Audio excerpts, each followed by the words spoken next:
अब आगे बुलेटिन बढ़ा रही हूं देवेंद्र, और मैं चाहूंगी कि जिस तरह से आप बता रहे हैं ये तस्वीरें भी हम अपने दर्शकों को बताएं कि बीजेपी मुख्यालय में नए कार्यकारी अध्यक्ष नितिन नवीन का ग्रैंड वेलकम किया जा रहा है। और ये तस्वीरें हर कार्यकर्ता को ग्रास रूट लेवल पर, जैसे कि हमारे पॉलिटिकल एडिटर देवेंद्र पराशर बता रहे हैं कि ग्रास रूट लेवल के कार्यकर्ता को भी एक मैसेज दे रही है कि अगर आप डिसिप्लिन होकर पूरी प्रतिबद्धता के साथ पार्टी लाइन संगठन के हिसाब से चलते रहेंगे तो आपको इनाम मिलेगा। और यहाँ पर देखिए कि नितिन नवीन पहुंच चुके हैं कार्यालय में श्रद्धा सुमन अर्पित करते हुए, और फिर अब आगे औपचारिक तौर पर जो पूरी प्रक्रिया रहेगी कि उन्हें यहाँ पर बीजेपी मुख्यालय में उनका स्वागत किया जा रहा है और फिर उनको कार्यकारी अध्यक्ष पदभार से सौंपा जाएगा उनको। अमित शाह वहाँ पर मौजूद हैं, धर्मेंद्र प्रधान मौजूद हैं, वहाँ पर जेपी नड्डा नजर आ रहे थे,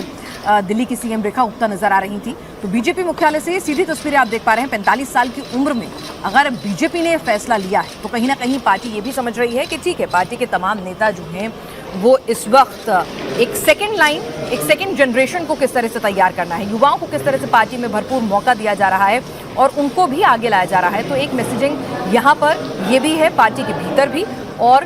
कहीं ना कहीं पूरे संगठन के भीतर भी ये मैसेजिंग देने की कोशिश की जा रही है। नितिन नवीन की क्या क्या खूबियां उनको आज जिस मुकाम तक पहुंचा चुकी हैं, इस पर लगातार हम चर्चा कर रहे हैं कि किस तरह से सबको चौंका दिया इस नाम ने। बड़े बड़े दिग्गज नेता जिनके नाम के भाई दलित हैं, पिछड़े हैं, महिला हैं, आदिवासी हैं, स्टेट से आते हैं, यहाँ इलेक्शन है, ये नाम हो सकता है, सब नामों के इतर जब नितिन नवीन का नाम आया तो शायद नितिन नवीन को भी नहीं पता था कि उनको इतने बड़े पद पर दिल्ली बुलाया जा रहा है। देवेंद्र, नितिन नवीन को भी कब इल्म हुआ होगा कि हाँ भाई ये पदभार उनको मिलने जा रहा है, उनको बुलाया जा रहा है, क्योंकि वो तो बिहार में मंत्री पद की शपथ ले चुके थे और आराम से अपना काम कर रहे थे और दोपहर 1-2 दिन पहले भी जो उनकी लगातार मीडिया में उनके बयान आ रहे थे वो अपने कामकाज से जुड़े हुए आ रहे थे।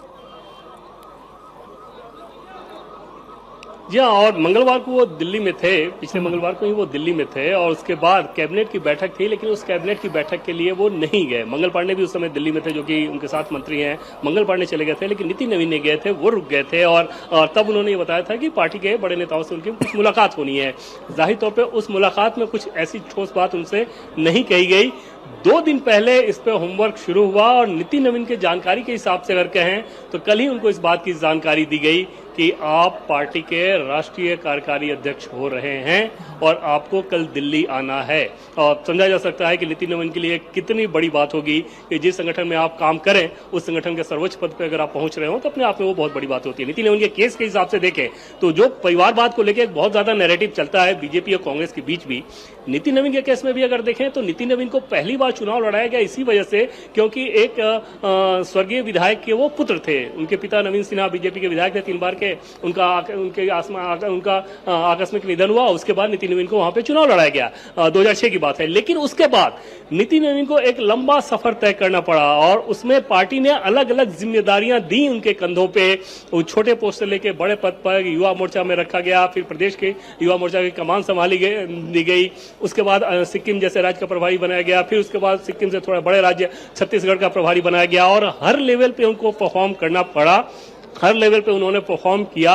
रिजल्ट दिया, पार्टी के नेताओं के साथ सामंजस्य रखा, समन्वय रखा। इस बार छत्तीसगढ़ के चुनाव की अगर बात कर ले, पिछले विधानसभा चुनाव की बात,